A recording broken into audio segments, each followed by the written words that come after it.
al Mediterránea. Y me estoy riendo porque vos encontrás de todo en Ferretería Industrial Mediterránea. Lo que no vas a encontrar en Ferretería Industrial Mediterránea es a Diego Bengoa, porque tenemos aquí en el piso. Buen día, Diego, ¿cómo estás? Hola, Lucho. ¿Qué Buen presentación día. te hice, no? Sí. ¿Estás contento de volver? Gracias por la invitación. Sí, estoy muy contento. Me gusta muchísimo el estudio. Está muy lindo. Muy lindo, la verdad. No escuché las voces vos de arriba, vos escuchabas a mí nada más.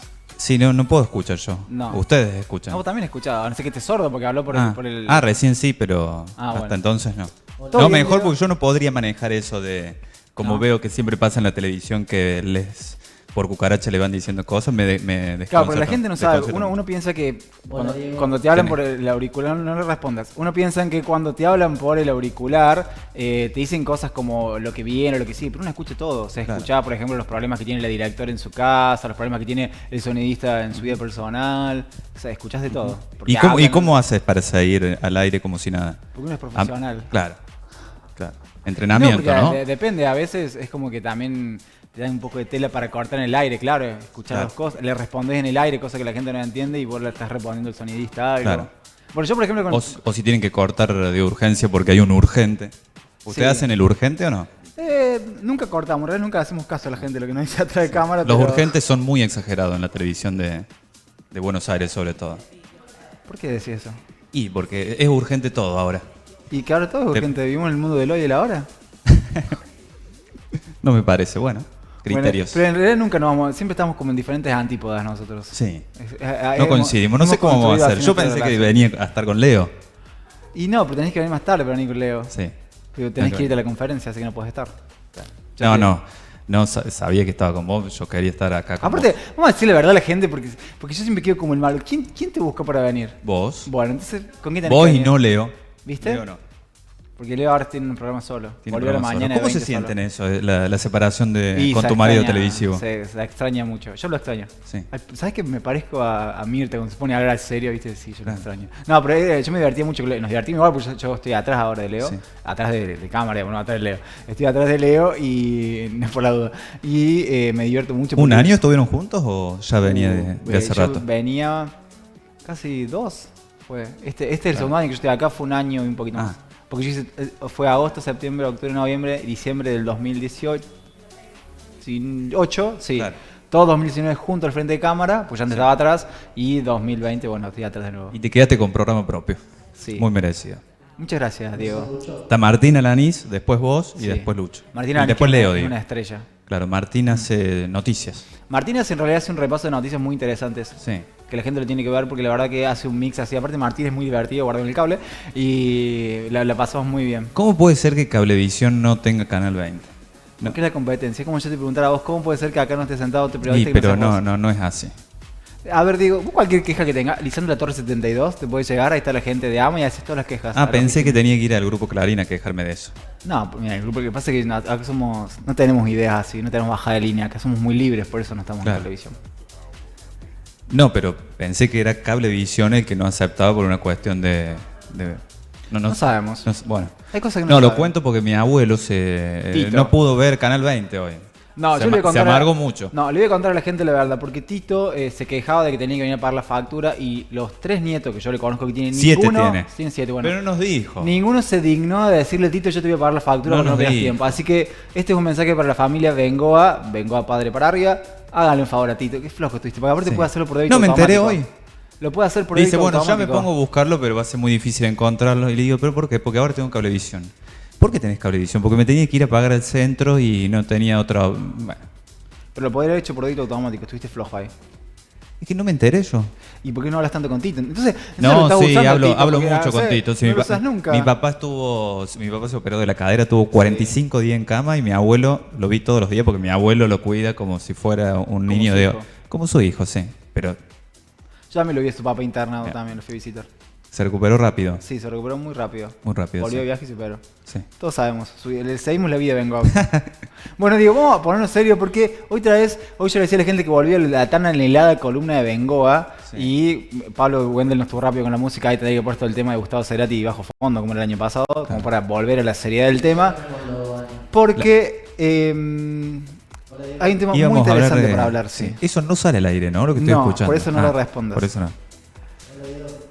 Entonces, contame, Claro. Diego. Bueno, ¿qué vamos a hablar de una situación que me parece que interesa muchísimo a la Sí. ciudadanía, que es la problemática habitacional, ¿no? Y todos los cuestionamientos que siempre despierta porque se cuestiona mucho el Estado de que genera planes habitacionales para personas que están en situación de vulnerabilidad, que son de los sectores más bajos económicamente, y sin embargo no es así tampoco.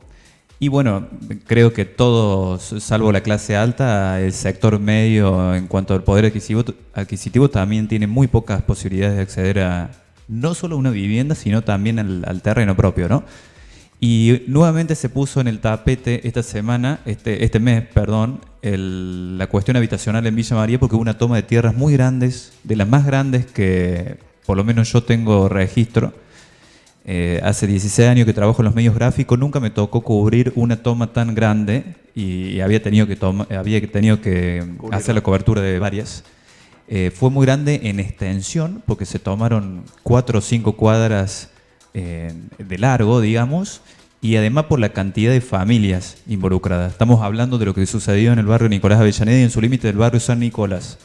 Un montón de familias ocuparon terrenos privados, se habla de 4 o 5 dueños, ocuparon terrenos privados durante más de 2 semanas. Se terminó desactivando por una confluencia de distintos factores. Creo que influyó mucho la decisión de la fiscal que entendió en el caso Silvia Maldonado de imputar a las personas por usurpación. Primero empezó con una tanda, después agregó otras imputaciones y terminó siendo casi una treintena de personas imputadas. Las primeras imputaciones no habían tenido mucho efecto. La gente decía que iba a continuar ahí hasta las últimas consecuencias. Pero a eso se agravó la permanencia en el lugar, el hecho de temperaturas tan altas, mucho calor, mosquitos, insectos, un montón de niños y niñas durmiendo y permaneciendo en ese lugar sin baños químicos, sin agua, con ayuda de los vecinos de la zona y además porque, bueno, empezaba a avanzar la justicia y creo que las cosas iban a terminar bastante mal. Una fiscal que, hay que decirlo, se manejó con bastante prudencia, desde mi modo de ver, bastante bien, porque tardó una semana en decidir avanzar sobre las personas, entendiendo la grave situación de vulnerabilidad y la situación económica por la que pasaban, porque a lo mejor otro fiscal, atendiendo que claramente se trataba de una usurpación de tierras privadas, y me parece que ese es uno de los ejes, porque hubiesen sido tierras estatales, creo que a lo mejor hubiese tenido otra salida del conflicto, pero se trataron de terrenos privados y obviamente los dueños de esas tierras acudieron a justicia y bueno, la fiscal tiene que preservar sobre todo el derecho a propiedad que lo marca la Constitución. Primero hizo esas imputaciones justo a la semana en que se cumplía la toma y al ver que no prosperaban las negociaciones entre la municipalidad y los grupos familiares. En esto quiero decir que, bueno, la municipalidad no se movió de su objetivo de no ceder al reclamo y de no terminar conviniendo con estas familias una entrega de tierras en otros lados. Porque, ¿qué decían todos estos grupos familiares? Que ellos llegaron ahí sin saber si eran tierras privadas, si eran tierra del Estado. Yo nunca tuve claro, a pesar de haber ido muchos días a cubrirlo, nunca tuve claro cómo se dio, cuál fue el origen, porque se habla de un origen político, una agitación política que puede haber sido en un comienzo, pero sin dudas luego se sumaron un montón de personas que realmente están en una situación muy, muy terrible, porque a mí me pasó ver gente que indudablemente atraviesa situaciones muy, muy duras y que no era agradable para nadie estar ahí. Que debe haber habido caranchos, buitres, agitando esto, seguramente. Y otra cuestión que refleja es que evidentemente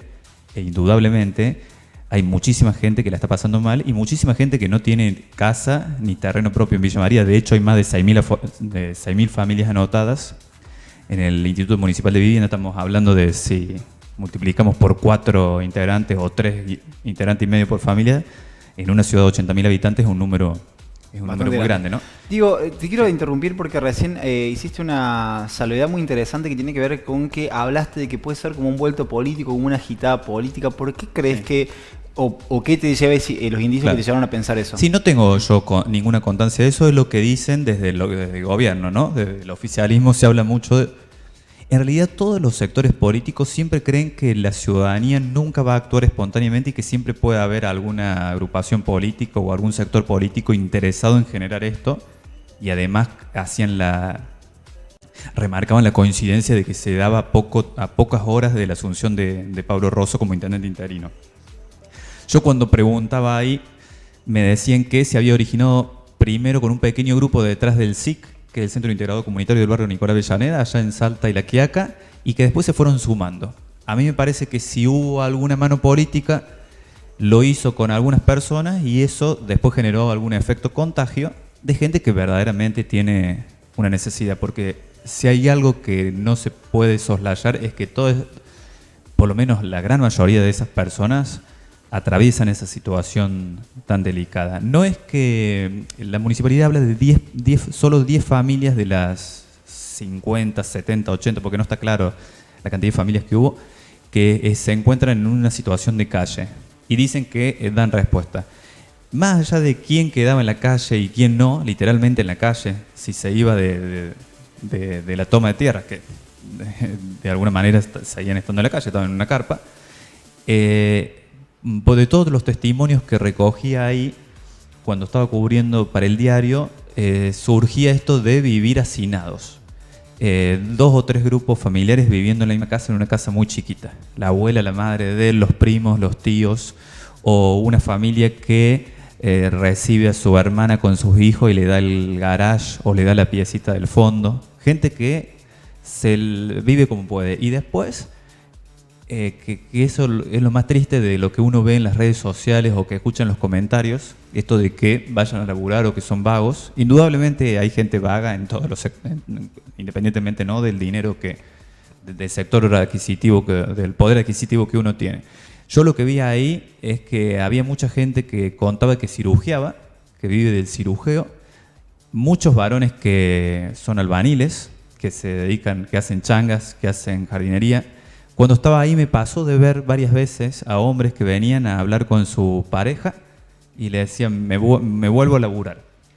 Y convengamos que hay menos, por la crisis económica tan pronunciada en la Argentina, hay menos salida a laborar para eso y también hay que decir que un poco pago, ¿no?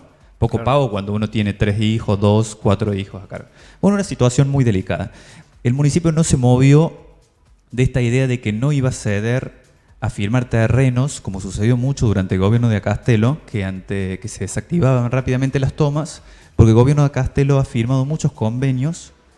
¿Qué hubiese hecho, creo yo, el gobierno de Acastelo en una situación semejante? Lo hubieran desactivado rápidamente para no pagar un costo político de 3 semanas la presencia en la opinión pública de una cuestión así, dando terrenos en otros lados. El municipio dice permanentemente que casi no tiene terrenos municipales. Es algo que voy a averiguar en estos días si efectivamente realmente en la ciudad uno ve muchas tierras y todas son de privados. Y así había hecho el acastelismo durante gran parte de las tomas. El gobierno de Gil decidió que no iba a ceder a eso. Ellos lo tomaban como una cuestión de ceder ante un delito. Remarcaban todo el tiempo que estas personas estaban cometiendo un delito. Y además porque decían que dejaban en situación de desigualdad a las 6.000 familias que están esperando una oportunidad o sea, delicados por donde se lo mire, ¿no? Porque si uno lo mira desde los que más tienen, que son los dueños de esas tierras, los vecinos todos dicen hace 20 años que está en esta tierra abandonada con los yuyos altos. Bueno, por eso muchos pensaban que eran del Estado y creían que iba a ser una... Si uno los mira por las familias que estaban ahí, entiende que el gobierno tenía que dar una respuesta, y si uno lo mira por todas las demás personas de Villa María que no tienen ni terreno ni casa, también iba a ser una situación injusta, ¿no? Terminar dando terreno. Y sí, en esto hay un caso muy paradigmático que me interesaba remarcar. En Villa María hay más de una manzana del barrio La Calera que se generó a partir de una toma de tierras allá por 2008, 2009. Yo no me voy a olvidar, cuando llegué era como ir a cubrir esta toma de tierras que se dio ahora. Y el gobierno no avanzó porque se trataba de terrenos estatales, creo que de Ferrocarril Argentino. El gobierno de Acastelo ahí hizo las gestiones necesarias para poder disponer finalmente de esas tierras. Y hoy esa manzana que había sido usurpada terminó es parte del barrio, con todos los servicios y demás. Digo, una toma que desde el punto de vista vecinal del movimiento de decidir tomar tierra resultó exitosa, pero la mayoría no.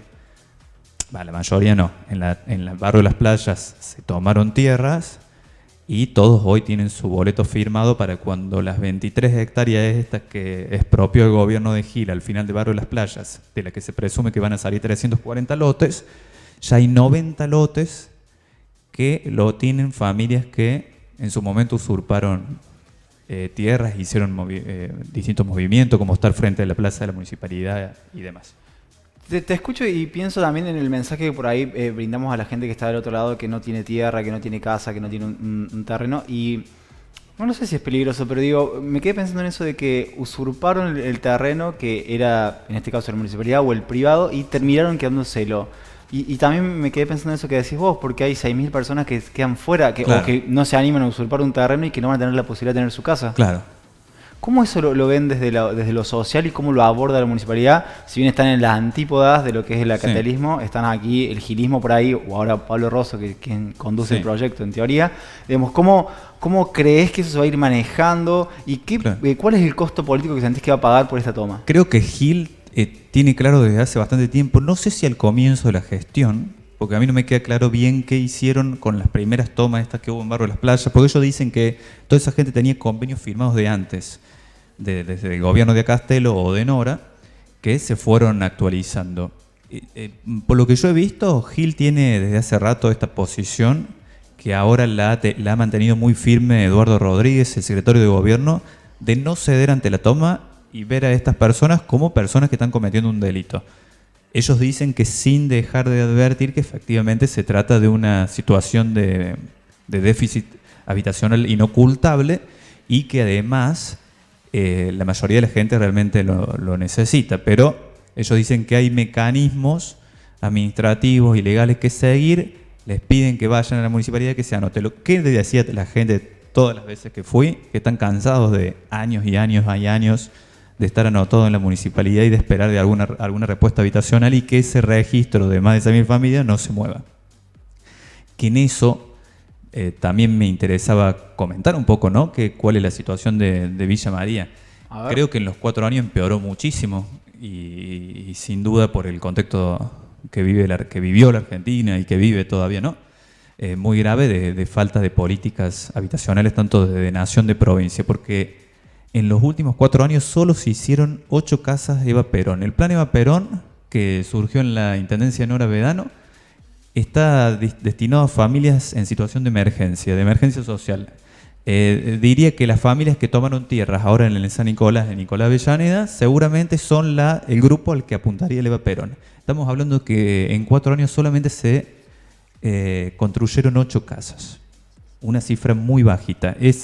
Sobre todo teniendo en cuenta que es un plan que se financia por un porcentaje de las tragamonedas, de lo que recauda las tragamonedas en el casino de Villa María, el 3% de eso, que es mucho, no sé bien el monto, va financiado a este plan. Martín Gil en el 2017 prometió que iba a entregar 30 casas en un año de plan Eva Perón y a las vistas está que en 4 años entregaron 8. Ellos dicen que entregaron 10, que es cierto, pero las 2 primeras fueron entregadas la primera semana de gestión, las había dejado prácticamente lista el gobierno de Castelo. ¿Por qué dice, y también hay algo para subrayar, estas 8 casas nuevas de Eva Perón son mucho más grandes que las que se entregaron históricamente durante las gestiones anteriores de Castelo y de Nora Vedano, mucho más grandes y que tienen la modalidad autosustentables? No sé si recuerdan que el municipio empezó a generar estas casas que buscan ¿La sustentabilidad del ambiente? Sí, exacto. Aprovechar el agua de lluvia, como los vientos y en invierno. Bueno, es una gran tendencia que hay ahora, digamos, la sustentabilidad ambiental, claro. Utilizar todos los recursos para una vivienda sustentable. Sí. Y dicen que van a continuar así. Es más, ellos dicen que desde hace bastante tiempo están las tierras compradas entre el barrio San Martín y el Malvinas Argentina, que es el de las 400 viviendas, para generar otras 22 casas del plan Eva Perón que irían a completar esas 30 que había prometido Gil para un año. Y sería un gran avance porque, bueno, de solo 8 casas por lo menos tener 30 y además son mucho más cómodas, mucho más grandes y permiten un ahorro a la familia, es bastante importante. El gobierno dice que no pudo avanzar tanto en el plan Eva Perón porque gran parte de sus recursos estuvieron destinados a seguir financiando el plan de Barrio Evita. El Barrio Evita es este que está entre el Industrial y las Playas, Sí. este plan de 250 viviendas que surgió durante el gobierno de Eduardo Castelo y de Cristina Fernández de Kirchner, porque es un plan nacional, bajaban los fondos, y de 250 casas, cuando finalizó el gobierno de Eduardo Castelo, estaban cerca de 170, 180.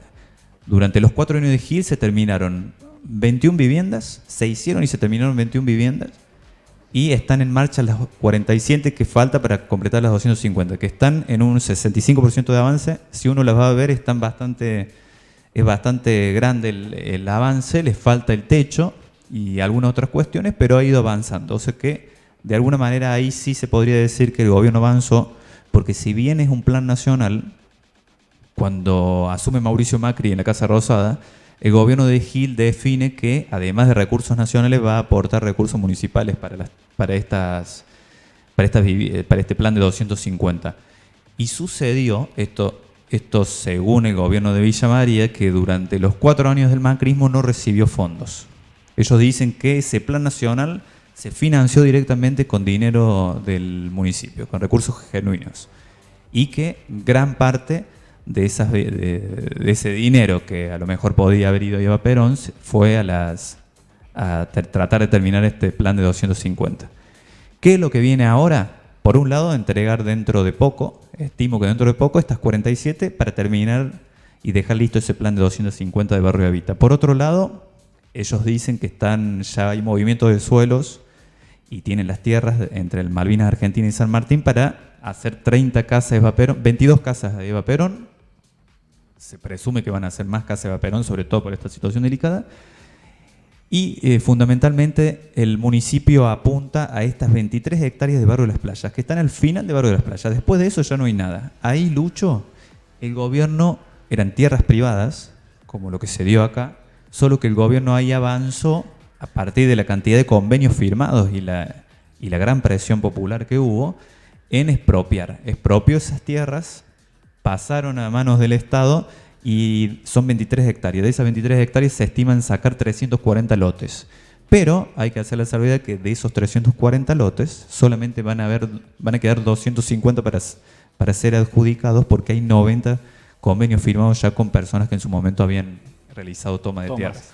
Te quiero hacer una pregunta. Que es un dato que el gobierno busca siempre minimizar o esconder un poquito, porque eso podría alentar a que suceda lo que sucedió ahora. Sí. Y que hace apenas un par de meses, Lucho, que no tuvo la misma repercusión que esta, hubo una toma también de tierras bastante importante en el barrio de Las Acacias, al final de Las Acacias, que se desactivó ahí por una cuestión prácticamente ajenas a todo, al municipio y demás.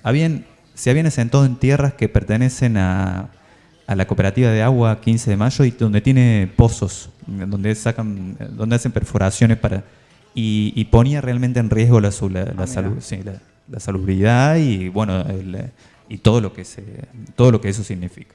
Digo, te vengo escuchando atentamente y me quedé pensando en algo que dijiste, que los gobiernos anteriores habían planificado 250 viviendas, entregaron 180, este gobierno planificó 30, entregó 8, 2 de la gestión anterior, sí. Si no serían 10, y prometieron 30.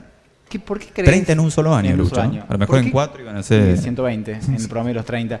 ¿Por qué crees que sucede esto? Te voy a dar una opción. ¿Crees que la persona que realiza el presupuesto no es idónea y no conoce los costos? ¿Crees que solamente la inflación también va sumiendo, entonces uno prevé algo que no funciona? ¿O crees que se están robando la plata? No, yo creo, por un lado pienso que realmente se han ido disparando los costos. Porque lo viven los particulares, ¿no? Que han iniciado a lo mejor a hacer una casa y terminan saliendo el triple, la inflación realmente ha erosionado. Por otro lado, pienso que en cuestión del plan nacional, el gobierno de Macri paralizó los fondos. Ahí hubo una disputa política muy grande en el que por mucho tiempo no se supo quién decía la verdad, porque el municipio decía que el gobierno de Macri no enviaba los fondos, y los concejales o referentes del PRO decían que el gobierno de Macri no remitía los fondos porque no habían rendido las cuentas como correspondía a los certificados acá en la ciudad y hasta entonces. Después se terminó confirmando de que el gobierno local sí había acreditado lo que había hecho y sin embargo no llegaron los fondos.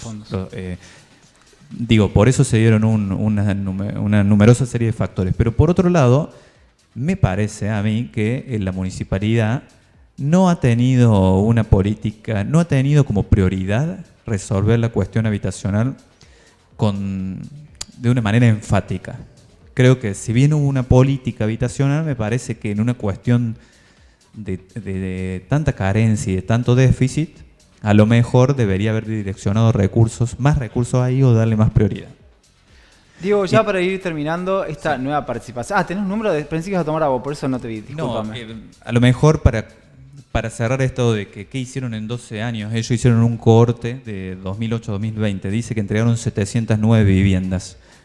Son 400 viviendas del Plan Malvinas Argentina, que son las famosas 400 viviendas, sí. 203 de estas 250 del techo digno que está terminando y 106 Vaperón. Ellos dicen que en 12 años han levantado 106 casas Vaperón, que se podría decir que 106 en 12 años, prácticamente la mayoría se hicieron en 8, porque solamente estamos hablando que 8 se entregaron en los últimos 4 años. Y que después dieron 904 terrenos, 500 en el paso 1 que dio origen al barrio Ramón Carrillo, que creo que es el más simbólico de buen funcionamiento, que se hizo también mediante el Procrear. Sí, simbólico de funcionamiento, pero bastante crítico, porque el año pasado tuvo este problema con los terrenos que no se le habían pagado a sus dueños y que quisieron hacer un juicio hasta... que están los ahora... dueños tuvieron este problema del estrés de saber que te podían rematar el terreno porque no se había pagado. Claro, por la falta de escritura, ¿no? Sí, no, en realidad era porque habían expropiado, lo había comprado el gobierno de Nora Vedano a un precio, después ese precio no se pagó y los dueños, creo que era Balinoto, me parece, accionaron el juicio contra la municipalidad. Claro, eso fue, en realidad se hicieron mal las expropiaciones de las 400 viviendas, no de Ramón Carrillo. No, el Ramón Carrillo también. Sí, seguro.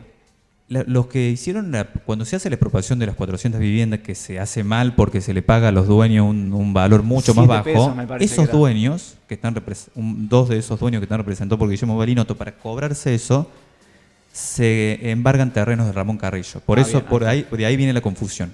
Bien. No es que aquella tan cosa, sino que quisieron sacar, imagínate lo que iba a hacer. Sí, todo el... y está al borde, digamos, de solucionarse ese tema. Hubo 500 lotes ahí. Y después hubo dos pasos más, el paso 2, que es 50 lotes, bastante más bajo que y el tercero, que es el único que se hizo durante la gestión de Gil y que ese está, digamos, habría que ver qué sucedió, porque si bien se generaron 145 boletos de compra-venta y se pusieron a disposición 167 lotes, no es visible como Ramón Carrillo porque todavía no hay construcciones.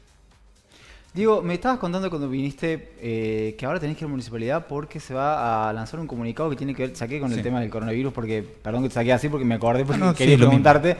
El tema del coronavirus, aquí en Villa María se va a activar también como diferentes estrategias para el cuidado y la prevención. Sí. Contanos. Sí, que todavía no sé, el Consejo Deliberante, viste que sesiona los jueves, Lucho, llamaron una sesión especial hoy, que por lo general no sucede, un día bien, y es justamente para tratar este proyecto que todavía no se conoce porque hasta hace una hora tanto los concejales del oficialismo como los integrantes del Ejecutivo lo estaban finalizando, iban a convocar una conferencia de prensa para darlo a conocer y ahí nomás los concejales lo iban a tratar en una sesión especial. Así que yo particularmente desconozco qué medidas se toman. ¿Qué medidas crees que se vayan a tomar o qué crees que de las que pasaron a nivel nacional se tienen que replicar aquí en Villa María? Pienso que capaz que pueden restringir algún tipo de espectáculo con mucho público. ¿Como los boliches, por ejemplo? No sé. No sé si llegará tanto. Bueno, no sé, porque la ciudad de Córdoba tomó esa decisión, creo, ¿no? Sí, show, bailes. Y bailes están suspendidos. Sí. Y a lo mejor siguiendo los lineamientos. Yo supongo que la municipalidad por sí sola no debe estar tomando ninguna decisión si no viene tanto de nación como de provincia algunas directivas. Pero para terminar, me parece que va a haber datos importantes en las próximas horas porque Martín Gil, desde que se fue, creo que ahora está por dar a conocer obras importantes tanto para Villa María como para Villa Nueva. Las vamos a conocer en cuestión de horas. Lucho ya se va a develar un poco si Gil ya tiene cosas para mostrar en su nuevo rol de secretario de Obras Públicas de la Nación. Por último, porque sé que conoces mucho lo que tiene que ver con el manejo de la municipalidad, ya te libero porque sé que tenés que irte. No, porque además terminan ustedes y me di cuenta que hablé. Bueno, pero a ver, si rindes ahí, viste que no me dijeron cortarlo. Yo te sigo, yo te apuesto, vengo a... aparte, bueno, ahora hacemos eso, tenemos a Martín en línea que ya vamos a hablar con él, pero antes rapidito, ¿crees que Martín Gil sigue o crees que va a renunciar y va a dar nuevas elecciones? No, creo que no vuelve más. ¿Vos crees que no vuelve más? Sí. Para mí no solamente una cosa lo puede hacer volver, es que las encuestas no den a ningún otro peronista. Ganado. Hay dos cosas, Lucho, muy fuertes. Una de que Eduardo Castelo puede ser el candidato a intendente Schiaretti ya tiene eso en vistas. Dice que no está dispuesto a perder que la tercera ciudad de la provincia en manos de los opositores, por un lado eso, y por el otro lado que no mida ningún otro candidato del gilismo y que además no lleguen a un acuerdo con el acastelismo, porque la verdad, hay que decirlo, los grandes opositores del gilismo son el acastelismo, no ni los PRO ni los radicales. Me parece que cada vez ha sido más evidente en hechos y en palabras. Bueno, tiraste un dato muy fuerte, la posibilidad de que se empiece a hablar de Castelo como que tendría el aval de Schiaretti para venir a competir acá por las elecciones. Sí, y que Gil no vuelve, te diría que 90%. Cuando uno se pone a hablar con funcionarios muy allegados, ya te lo admiten. Te lo admiten. Primero lo que van a hacer, Lucho, el 27 de junio tiene que volver, que eso me parece que va a ser muy polémico y va a tener un costo político muy grande, y van a tratar de tomar una nueva licencia. Mira. Y creo que ahí ya... Bueno, ¿Vos creés que eso va a ser un me gran parece, costo político? y creo que gran parte de la ciudadanía no lo va a perdonar. ¿Vos creés que ya no sentís que mucha gente quedó muy defraudada con la situación? Yo creo que en realidad, lo hablamos el otro día con Martín, que estaba en línea también con una concejal, no me recuerdo cómo se llamaba la señora, y yo le planteaba eso, de que digamos, uno lo votó a Gil, no lo votó a Rosso. Entonces, claro, también creo que tenemos que aprender que cuando votamos en una lista, a quién votamos detrás, que no solamente votamos, no ser tan personales, sino empezar a ver toda la boleta completa. Lo mismo que a los pocos días de asumir se vaya el intendente, digo, ya es una situación bastante complicada.